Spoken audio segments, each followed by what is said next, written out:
this. Okay. So if you've not been following the story, please go to the channel, start by watching the short video, and then move on to this one. But before you do so, make sure you watch the short video. Okay, so good, that sound is good. Make sure you watch the short video, which is titled The Man on the Golden Chair. Secondly, try to watch the live stream that I just did.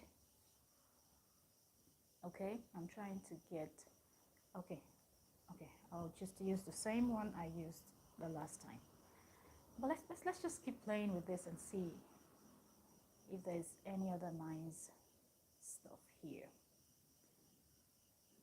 All right, so make sure you watch the live stream I did yesterday so you can fully understand the story.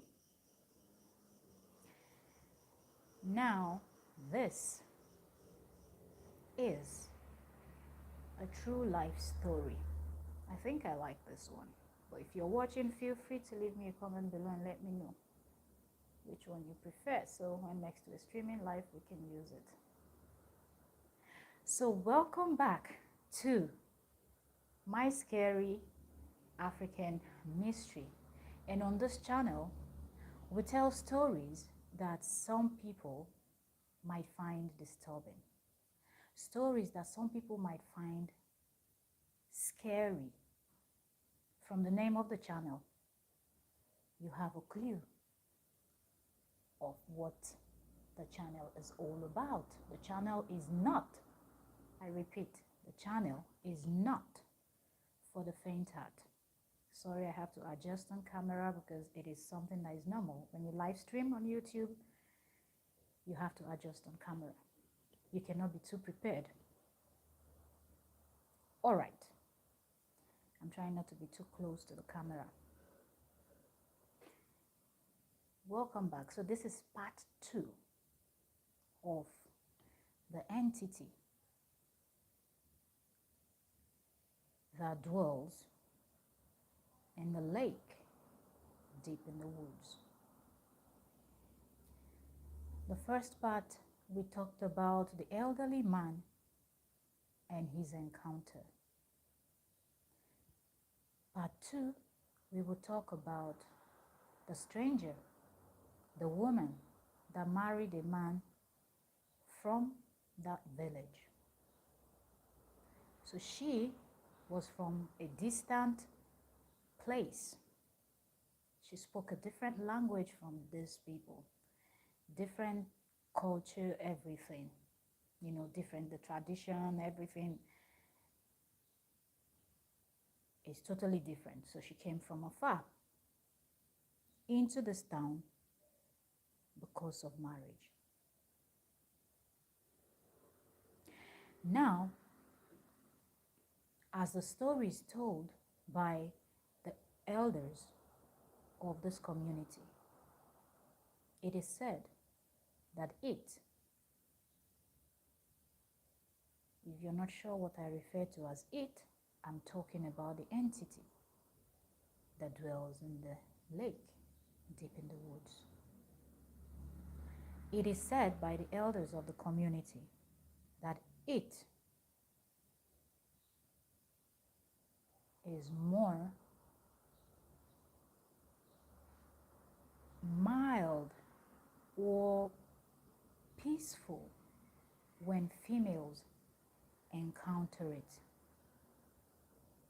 than when men or males encounter it.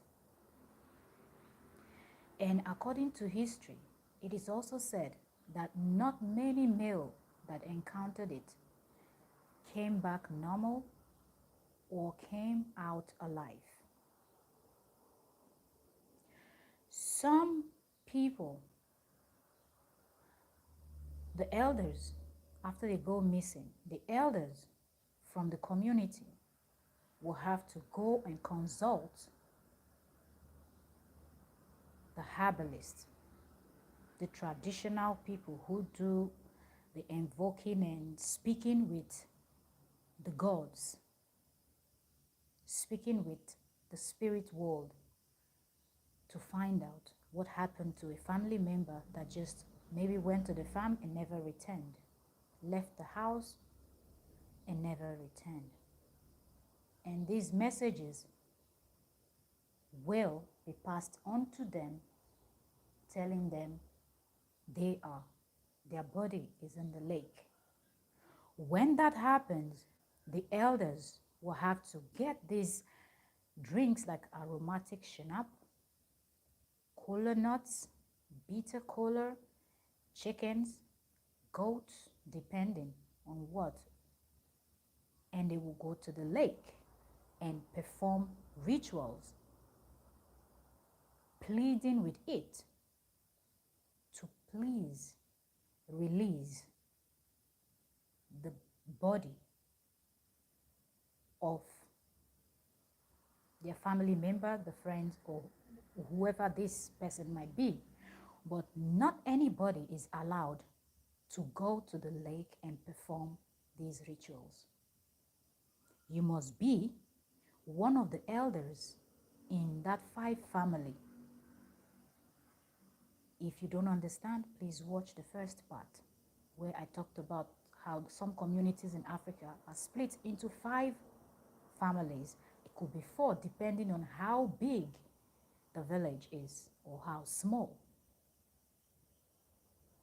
All right. So, hello Vivian.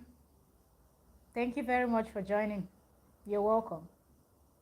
So, some of these people, thank you for that thumbs up. Thank you. Thank you very much. Thank you.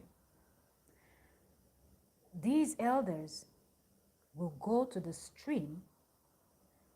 Sorry, these elders will go to the lake and they are going to do incantations, pleading, and then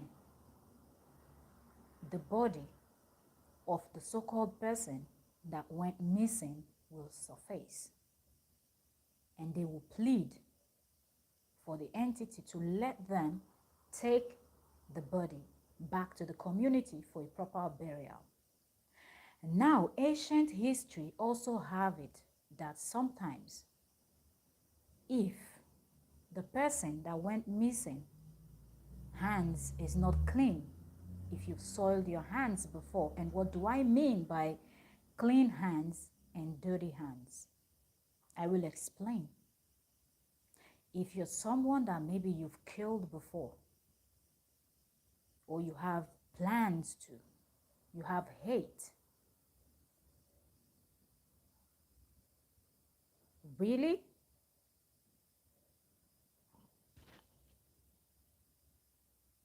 Really? It's my mic not working?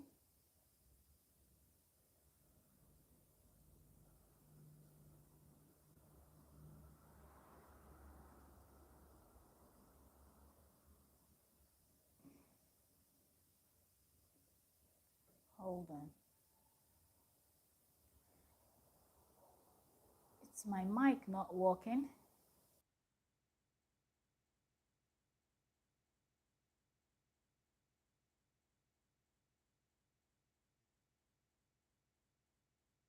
Phone here.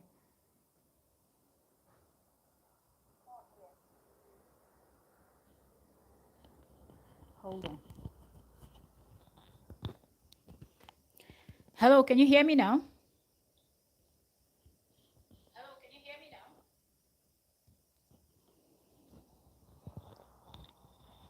Let me put it a bit up. Let me put it a bit up. Let me know if you can hear me.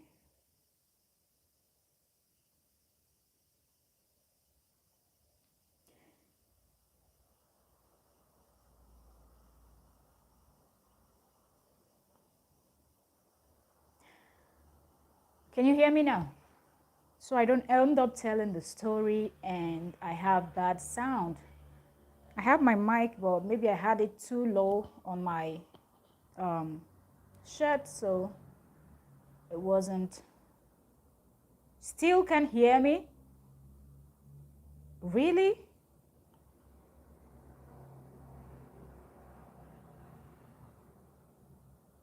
That's serious.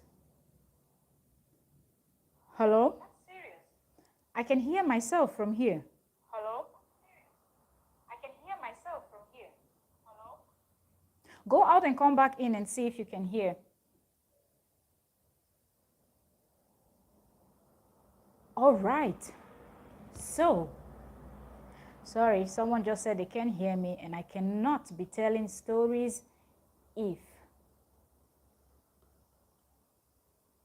you won't hear me. But I hope the sound is good because I can hear from my phone. So I hope the sound is good.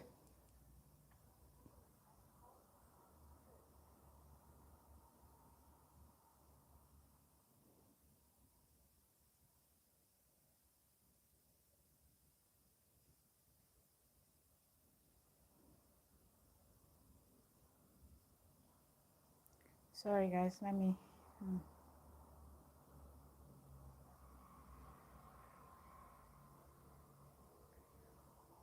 Okay, sorry, we have to make sure that the sound is great. Okay, like I said, if your hands are not clean, then your body will not surface. Ah, okay. Yeah, I'm glad the sound, because I really want the sound to be okay as I tell the story, because I can't tell a story and then people can't hear me. I'm glad you can hear me now. Okay. Okay, so like I said, if you have clean hands, your body will surface after the elders carry out the rituals. If your hands are not clean, I feel like this is not well positioned. I don't know why. Something is wrong with my stand. It's not positioned the way I would love it to be. But anyways, we're going to work with that. We are going to work with what we have. Okay. So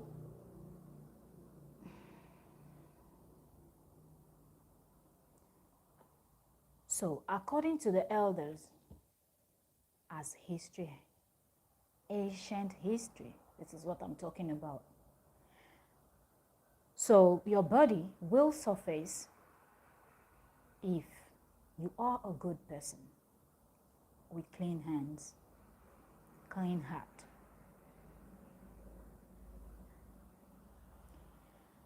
So we are telling the story of two persons from that village. Two. The part one, which is on the channel already, we talked about the old man, one of the oldest men in that village. That was his story.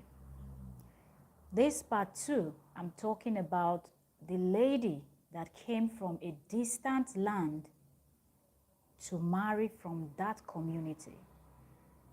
She was married to a man that was from that community. So that was what brought her to that community, to live in that community. Her encounter with this entity.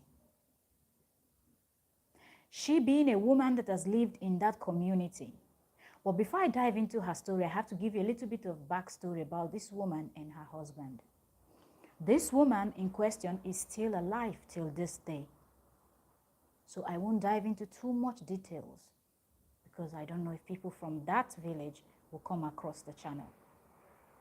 Thank you very much, Vivian.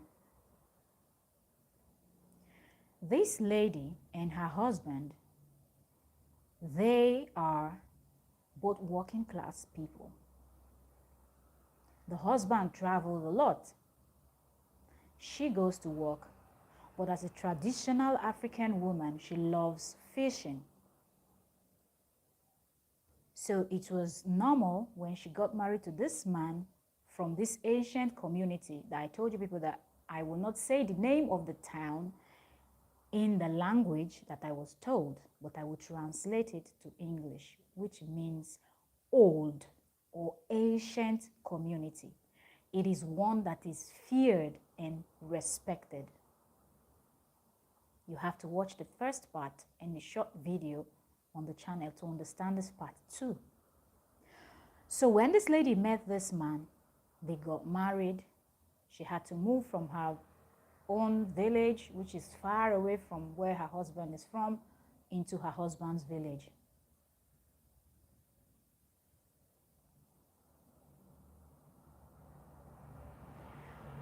All right. Drop me a message on my IG, Melfias Fitness, the same name. All right. So when she moved to the community,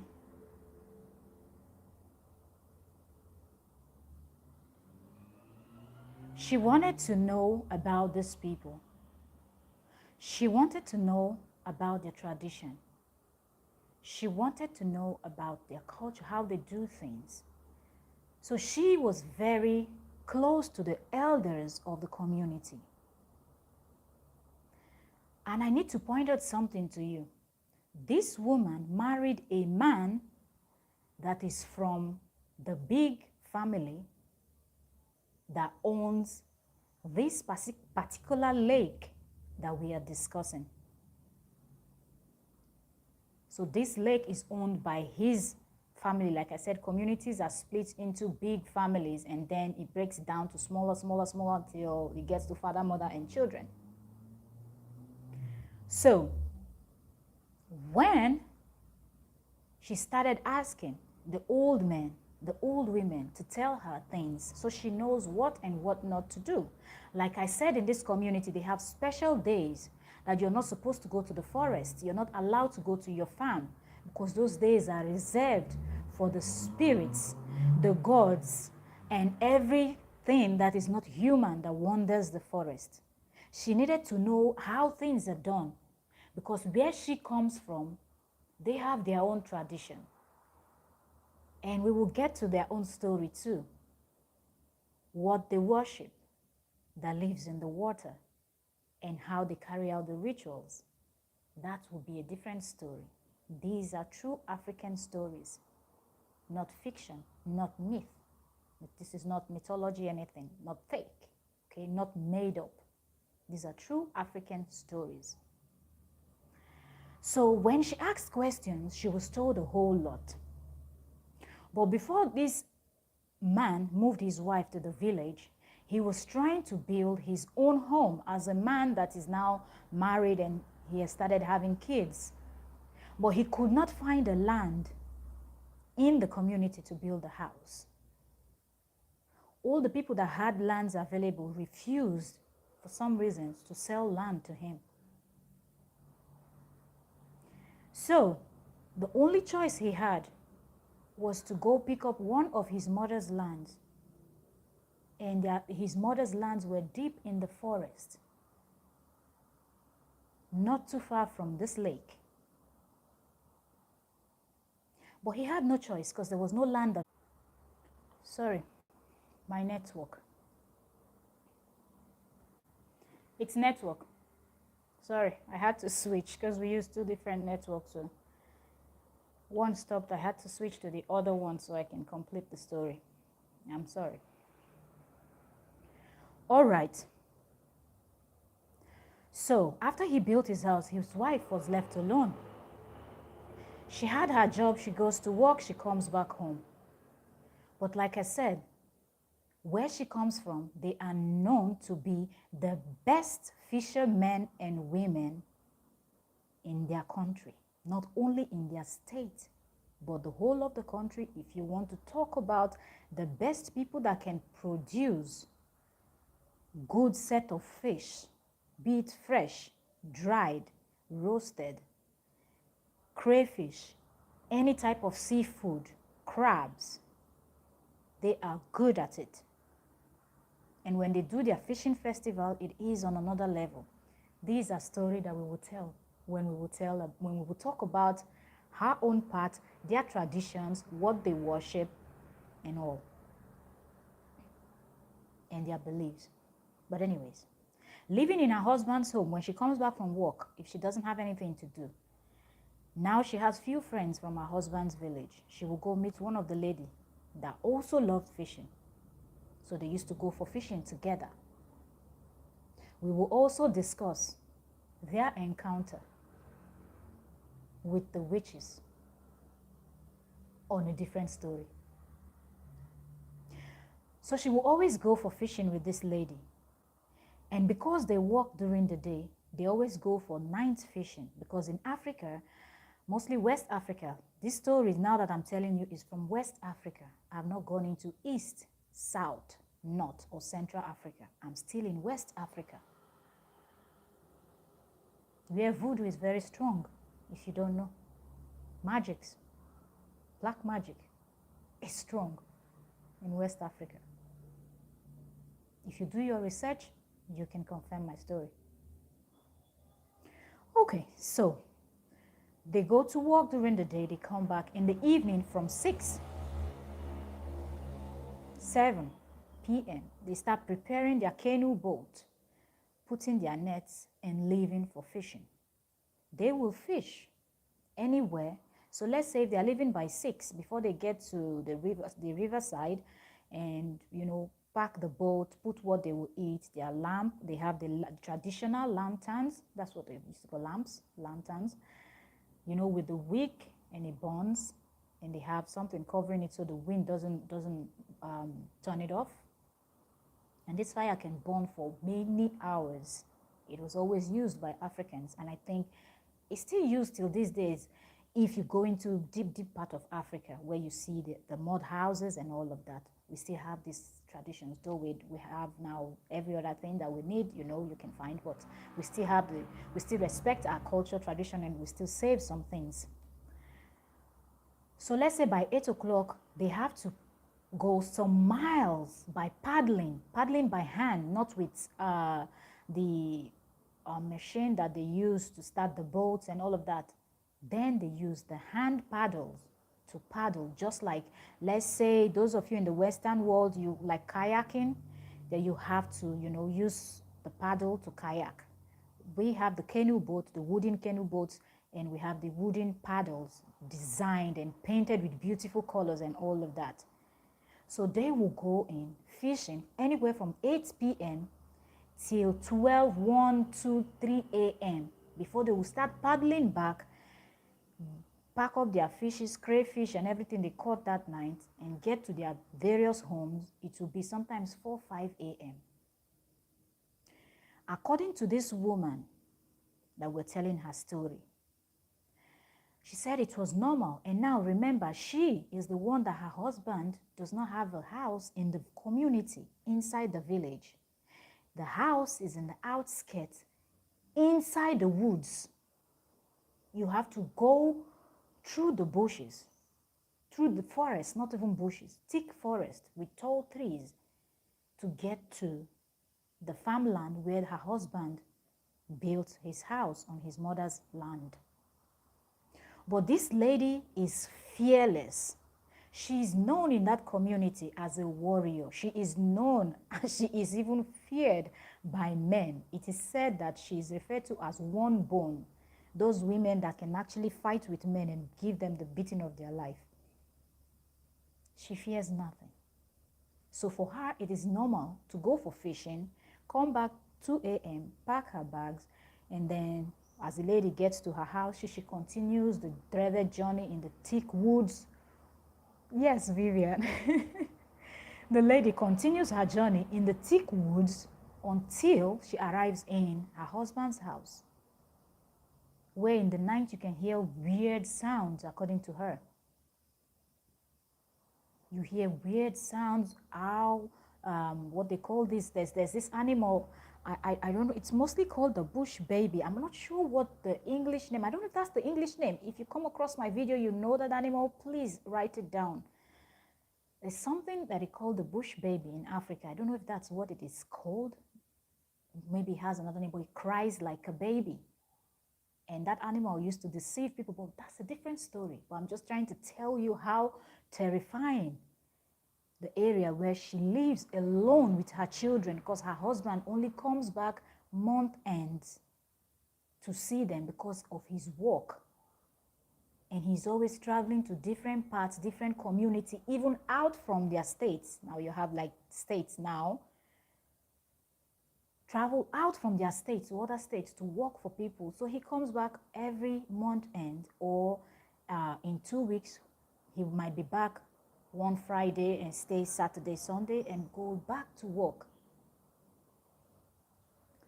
So on this fateful day, this lady decided to go for fishing, something she had done 1 million times, let's say, with this her friend, that they always do it together. Sometimes they go up to 6 of them in different boats, just so they have a lot of company, so they can catch a whole lot of fishes and other seafood and things like that they can sell, and also save some money for their family, and still have fishes and crayfish and things like that to also cook and eat. Now remember, there are some people that are good in planting, like there are things in Africa we call yam, cassava, and cocoyam, potatoes, and all those other things. So the trade by barter go on. So if you're someone that you catch fishes, crayfish, and things like that, you can switch with someone that plants yam, cassava, and the other person that makes oil and palm nut and the palm kernel oil that we use for our skin and all of that, which is very medicinal. So the trade by barter go on, exchanging of stuffs, if you know what trade by barter is. So on this fateful day, she went to her friend and said, "Can we go for fishing this weekend?" The friend said, "Okay, we will." Getting to the weekend, really, it's a very famous, listen, you should ask if, maybe if you say it's bush, but it might different. You know, in Africa we have mostly, let's say Nigeria for example, different languages, and the animal might have native names that are called in different. So if you ask for the animal that cries exactly like a child, like a newborn baby, ask, they will tell you what it is called in your language. So when it got to the weekend, they were getting ready. The lady prepared herself and left and went to meet the other lady in the community, because she lived outskirts, so she will have to come into the community. They meet up, they get on the boat, and they went for their fishing. On that day, according to her, for some reasons, they were just catching and catching and catching and catching, up to the extent that as they were coming back, their boat was this close to sinking because of the amount of fishes and crayfish and all the goodies that the sea can offer. So they had to sometimes swim and then pull and then climb on and paddle, and then just to make sure, because they went very far from the community, they kept catching fishes and they couldn't stop. They just kept going and going. It feels good if you've been to fishing before. If you're a fisherman, a fisherwoman, or even if you do it for just fun, when you're catching fishes, you feel good. It's exciting. So they kept hunting for it, hunting for fishes. So their boat was full to the point where they could not even handle. They had to return. So as at when these people are returning, it was already late. Somewhere around 2 to 3 a.m. on that day. And according to her, the moon that day was full. It was a full moon. So 2, 3 a.m. felt like it was already 6 a.m. in the morning, you know. It was so bright. And when they got back to the community, they, alongside, packed the boat, tied the canoe boat, and took the fishes out, splitted. She has to take her own home. The other lady will take hers own also. And she had, there's this, in Africa we have these silver, they're like metal basins, we call them, like big basins, a bath or basin, we call them basins. You always see it on the heads of the women. You can check Google. If you're not an African, you can Google those stuffs. We use it to water. We take it to the river to fetch water. The old women, young, everybody uses it. We have different pots, water pots and all of that, but we have the big basin that we can put stuffs, even like the women, they put like yam, their farm produce, or fishing and all of that. Is a very popular basin. It is painted in very colorful, whole beautiful bright colors, okay? It makes a whole lot of kind of noise because it's a metal, basin. Anyway, so she put her fishes and everything and lifted it and placed it on her head. Just as the Africans, we always carry a lot of stuff on our head. That's like our mode of transportation is our legs. So that was it. So when this lady got to the village and they left from there, her friend stopped and she continued. Vivian, you know the basin, right? The very popular basin that we all use in the village. So she placed it on her head, carried her paddle, and started going home. Now at this point, it was, let's say, going to 3 a.m., past 3 a.m., and she was walking. Now she was in the bush path where she was surrounded by forest alone, the quietness and everything. But she had walked this path so many times, so she wasn't thinking anything. The moon was bright, which she was grateful that the moon would lead her path through the forest until she get to her home. She said she was walking. When she got to the area where, if you watch the first part of my story, I talked about how you have to come out from the community and there is a road that leads deep into the forest. That's how you get to this lake that is deep in the woods where this entity dwells in. So when she was approaching that road, she was just still coming and singing, and all of a sudden she started hearing this chiming sound, ching, ching.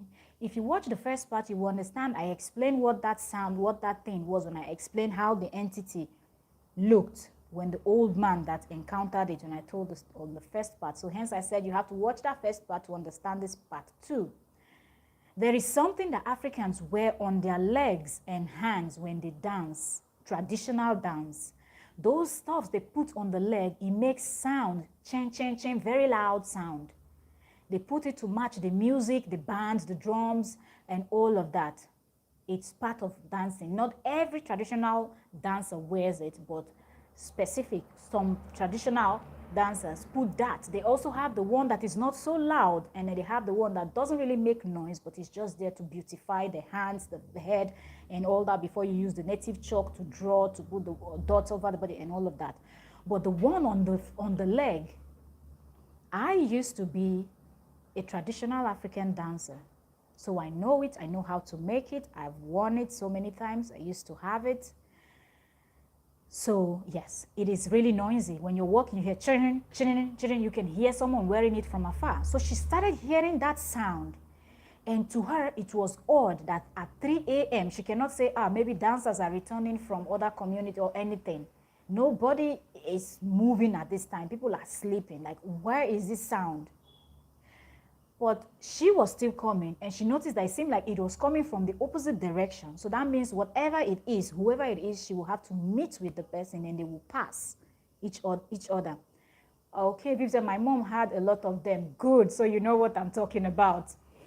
I'm glad someone is here to confirm, because sometimes people feel like these things people are saying is fiction. Mostly if you're not an African, you won't understand the African culture and tradition, and you won't know. Hello, Chi. Welcome, welcome, Chinua TV, welcome. Thank you for joining. So if you're not African, you might not understand some of these things we talk about. So I'm glad someone is here confirming some of the things I'm mentioning. All right, so when she heard the sound, to her it was odd. So she was trying, she reduced her pace. She started walking slower just so she could figure and really understand if she's really hearing this or her mind is just playing trick on her because it was late in the night. But she said the sound kept getting louder and louder. So this simply means that someone is wearing that thing and the person is walking towards her. But then she was thinking it does not make sense at 3 a.m. in the deep of this dense forest. What will somebody be doing on this spot? Remember, her husband's house is in the middle of the forest. It's only people that go to the farm, and nobody goes to the farm in the night. The hunters that go for hunting, they don't wear that loud thing on their leg to scare away the animals that they want to shoot at night.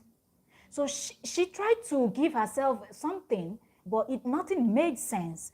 Then she said she quickly remembered what the old people told her. Remember, I said when she married this man, came into the village, she wanted to know things about the village, the community. So she asked the older men and women things that she needs to know. And she remembered that there is an entity, a deity, that lives in that lake that is right on that path that she needs to pass every time she's going home or coming into the community.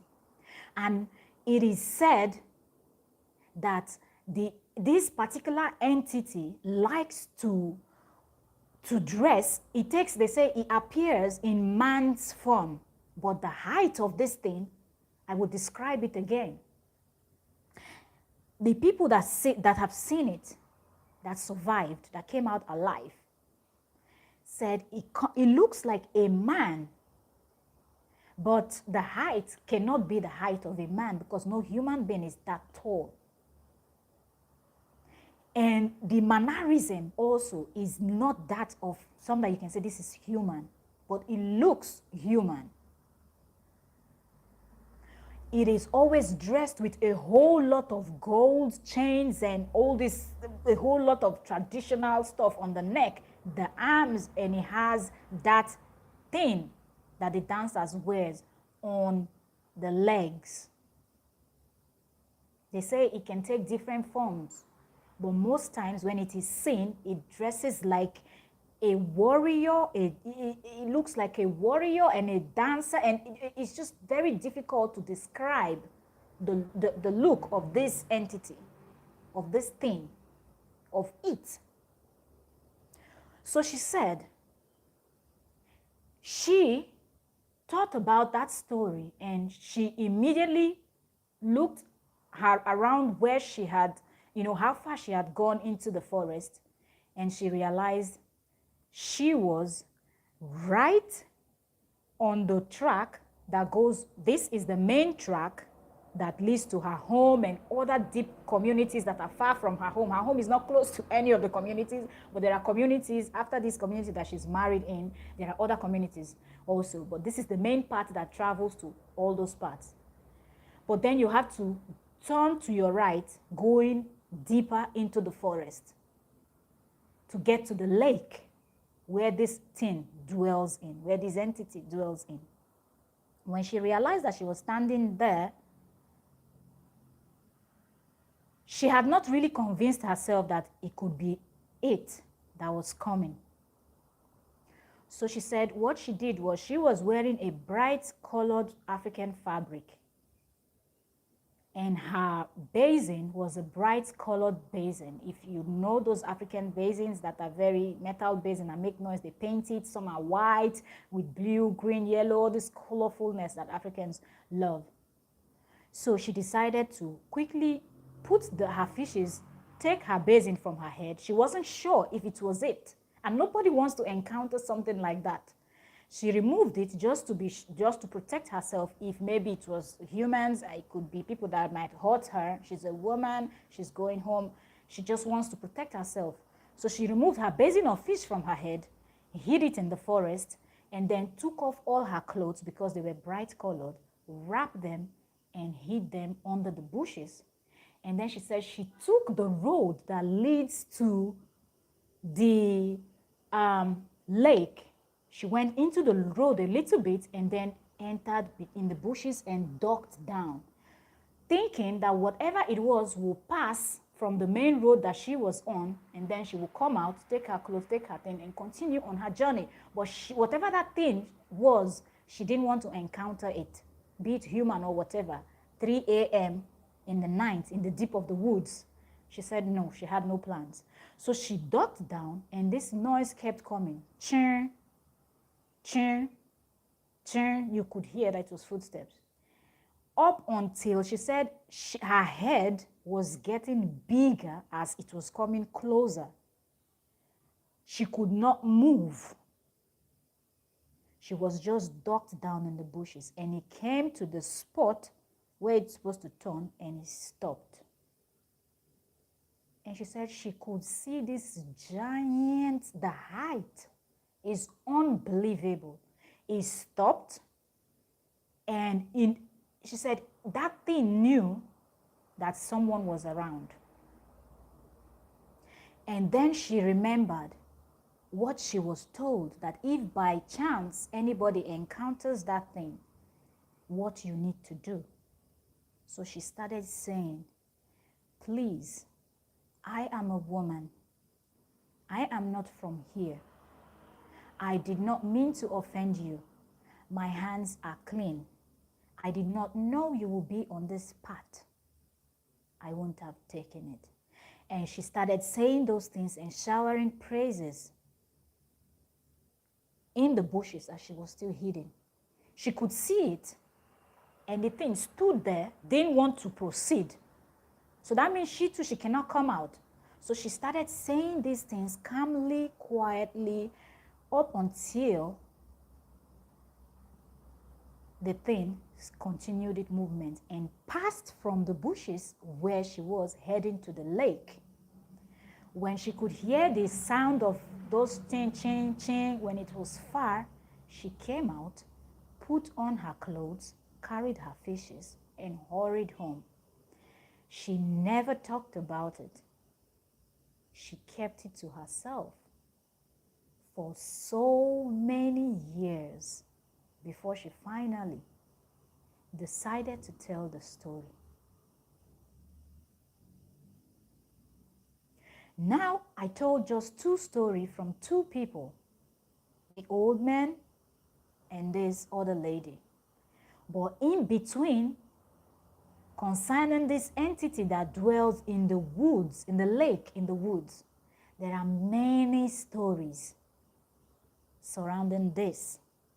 Till this day, that lake still stands where it is, but they don't worship, do sacrifice or anything to it.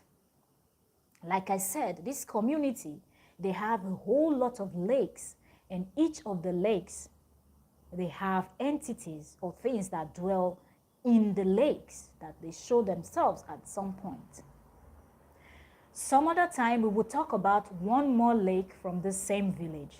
Like I mentioned in the part 1 of the story, that there is one of the lake in the village that the entity that possesses that lake, that stays in that lake, is female, or it shows himself in feminine way, and that one is very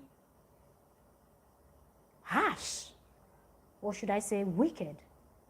One of the things is, for every generation from the family that owns that particular lake that we will talk about in a different story, the thing that lives in that lake must possess one member of the community, and that child will be named after that lake. And when they grew up, they are known to, they can tell you as you're going out, something bad will happen to you if you provoke them, and it will happen. So they are almost worshipped because they are seen as the child of that thing that dwells in the lake, and that thing, the spirit of that thing possesses them, and they behave in a weird way. But that, we will say, we have more stories on the channel. But like I always say, if you are someone that you are afraid, then this is not the channel for you. But on this channel, I tell my African scary story. And the channel name is My African Scary Mystery, okay? Scary African Mystery. From the channel name, you can tell the type of stories we will be covering here.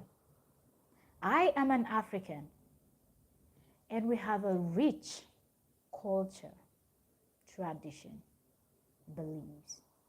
And I just want to use my platform to share some of Africans' scary stories that I know. But for now, I am starting with stories coming out from the most populated black country in the world, Nigeria, of which over time my stories we will move to Ghana, Cameroon, Congo, Tanzania, South Africa, Zimbabwe, Gambia, Zambia, everywhere. We're going to get to Kenya, Senegal, all the 54 countries, 54, 52 countries in Africa. But we're starting from Nigeria. So these stories that you hear at this point is from Nigeria. When I tell a story, I will tell you from what country it's coming from. I might not be able to give you too much information, as most of these stories, people believe, worship these things. So you have to be respectful, making sure you're not upsetting people, but telling your story and telling it as it is. So when I'm told a story, I change the names to some other names. If you tell me that the name of the person is Peter, I might come here and say it's Mark. If it's a native name, I might give an English name, just so people will not be able to decipher exactly where the story is coming from, because some of the people that I'm talking about, they are still alive till date. So we have to respect their privacy and stories that they decided to share, which some of you might see as crazy. But thank you very much for sticking with me. Thank you, Vivian. Thank you, Chi, for stopping by and listening to my story. If you have a story that you know is interesting, you want to share with us, feel free to let me know and we can schedule a live where you can share your story. But at this point, I don't know if in the future we will change, but we're telling real stories, true stories, not fiction, not mythology or anything, okay? We're sharing real stories told by people that these things happen to. Or if they're not alive, they might have told it to their children. They might have told it to someone that is still alive and the person told the story. So most of the stories are verifiable. Thank you so much. Thank you. Thank you so much. All right, Vivian, see you on IG. Thank you also very much. If you love such stories, if you watch it till the end, feel free to subscribe. I know that such stories, you can just play them, listen to them while you do other things around. Some people love scary stories. So if you enjoy this, subscribe, like it, and tell some other person that is a horror story fan to join the horror story gang. Thank you also very much. Bye. Till next time when we share another interesting horror story coming out from Africa. Bye.